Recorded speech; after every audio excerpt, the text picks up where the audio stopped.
जैन साथियों, आपका अपने यूट्यूब चैनल में हार्दिक स्वागत है। साथियों, आज हम प्रतियोगिता त्रिपल के अंतर्गत जो सार संग्रह के महत्वपूर्ण प्रश्न हैं उन पर चर्चा करेंगे। साथ ही इस भाग के इतिहास विषय का पहला प्रश्न है कि पकी हुई ईंटों का जो विशिष्ट प्रयोग है किस प्राचीन सभ्यता की अनन्य विशेषता है। इसका उत्तर है हड़प्पा सभ्यता की। फिर अगला प्रश्न है बुर्जहोम, सरायखोला, कुरनूल और अत्तिरामपक्कम का सही क्रम क्या है। तो इसका सही क्रम है उत्तर से दक्षिण की ओर। अगला प्रश्न है सम्राट अशोक के शिलालेख अभिलेखों में जो है प्रमुख यूनानी राजाओं का उल्लेख मिलता है वे कौन कौन से हैं। तो पहले हैं एंटियोकस, ये सीरिया के थे। दूसरे हैं टॉलमी, मिस्र के। और तीसरे हैं एंटीगोनस, मैसिडोनिया के थे। अगला प्रश्न है किस राजा ने 155 ईसा पूर्व में तमिल राजाओं के संघ को समाप्त कर दिया। तो उत्तर है राजा खारवेल ने। अगला प्रश्न है किस प्राचीन सभ्यता में लहसुन का प्राचीनतम प्रमाण मिलता है। ये क्वेश्चन बहुत ही इंपॉर्टेंट है। इसका उत्तर है हड़प्पा सभ्यता में। प्रश्न किस चोल राजा ने मालदीव पर विजय प्राप्त की थी। तो उत्तर है राजराज ने। अगला प्रश्न है किस राजा ने कांचीपुरम में कैलाशनाथ मंदिर का निर्माण किया था। जिसका उत्तर है नरसिम्हवर्मन सेकंड ने। प्रश्न है प्रसिद्ध भ्रमण पुस्तक रेहला के लेखक कौन है। तो इसके लेखक हैं इब्न तूता। अगला प्रश्न है रूपा भवानी, अक्का महादेवी, जनाबाई और वाहिड़ाबाई में कौन कश्मीर घाटी की भक्ति काल की कवयित्री थी। तो इसका उत्तर है रूपा भवानी। एक नया क्वेश्चन है। अगला प्रश्न है यह भाषा हिब्रू और अरबी से संबंधित है। इसका प्रयोग अशोक के शिलालेख में भी हुआ है। तो ये भाषा जो है अरमाइक है।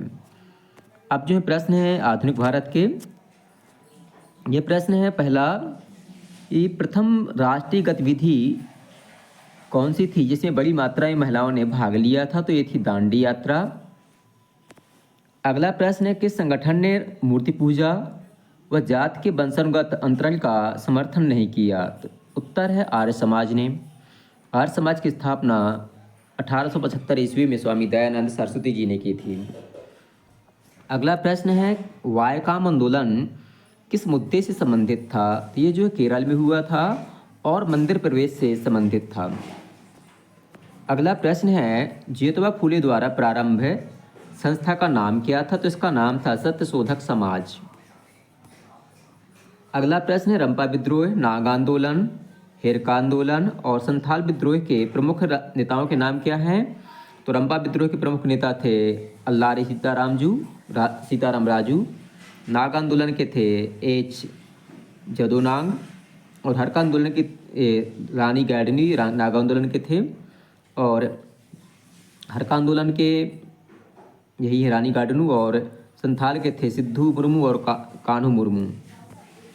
अगला प्रश्न है 1876 के इंडियन एसोसिएशन का नेतृत्व जो है किसने किया था। तो सुरेंद्रनाथ बनर्जी और आनंद मोहन बोस ने। प्रश्न है अखिल भारतीय हिंदू महासभा का प्रथम सत्र कब आयोजित हुआ था। तो 1982 ईस्वी में। अगला प्रश्न है सार बेसी किराया जो 26% घटाना, अभिभावक को गैर कानूनी घोषित करना, किसानों पर लगाए जाने वाले अर्थदंड तावान को समाप्त करना किस आंदोलन के परिणाम थे। तो ये थे चंपारण आंदोलन के सत्याग्रह के जो 1917 में हुआ था। महात्मा गांधी का ये प्रमुख आंदोलन है, पहला आंदोलन है ये भारत में। अगला प्रश्न है गदर पार्टी के सचिव लाला हरदयाल के बाद कौन इसका सचिव बना। तो ये क्वेश्चन नया क्वेश्चन है। तो ये हैं संतोष सिंह ने। अगला प्रश्न है 1917 के विमेंस इंडियन एसोसिएशन गठन में अग्रणी भूमिका किसने निभाई थी। तो ये जो है मार्गरेट कजिन्स थे। अब प्रश्न है राज्य व्यवस्था के। तो राज्य व्यवस्था का पहला प्रश्न है स्थानीय स्वशासन से संबंधित संविधान संशोधन कौन सा था। तो वो ये था 73वां संविधान संशोधन 1992 का। अगला प्रश्न है सर्वाधिक मत से जीत की पद्धति, मूल अधिकारों का चार्टर, अवशिष्ट शक्तियाँ और राज्य की नीति निर्देशक तत्व किन देशों के संविधान से लिए गए हैं। तो सर्वाधिक जीत की जो पद्धति है ये ब्रिटेन से ली गई है। मूल अधिकारों का चार्टर अमेरिका से लिया गया है। और अवशिष्ट शक्तियाँ कनाडा से ली गई हैं। नीति निर्देशक जो तत्व हैं ये जो हैं आयरलैंड से लिए गए हैं। प्रश्न है किस अनुच्छेद के अंतर्गत संपत्ति के अधिकार एक सांविधिक अधिकार है, तो अनुच्छेद 300A। अगला प्रश्न है भारत के राष्ट्रपति के रूप में सबसे कम अवधि के लिए किसने सेवा दी थी, तो ये जाकिर हुसैन थे और इनका निधन सेवा में रहते हो गया थे। भारत के प्रथम राष्ट्रपति थे जिनका निधन जो है सेवा में रहते ही हुआ था।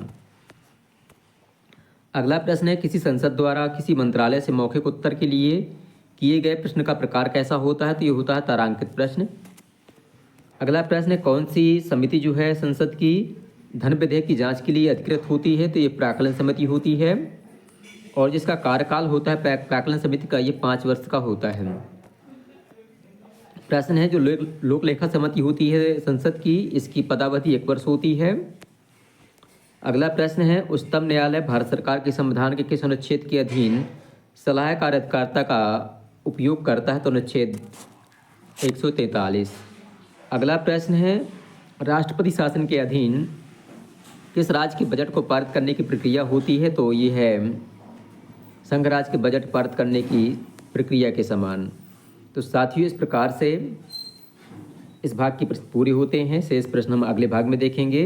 आपको वीडियो पसंद आए तो वीडियो को लाइक करें, अपने साथियों के साथ शेयर करें और हमारे चैनल को सब्सक्राइब करना बिल्कुल भी ना भूलें। बहुत बहुत धन्यवाद।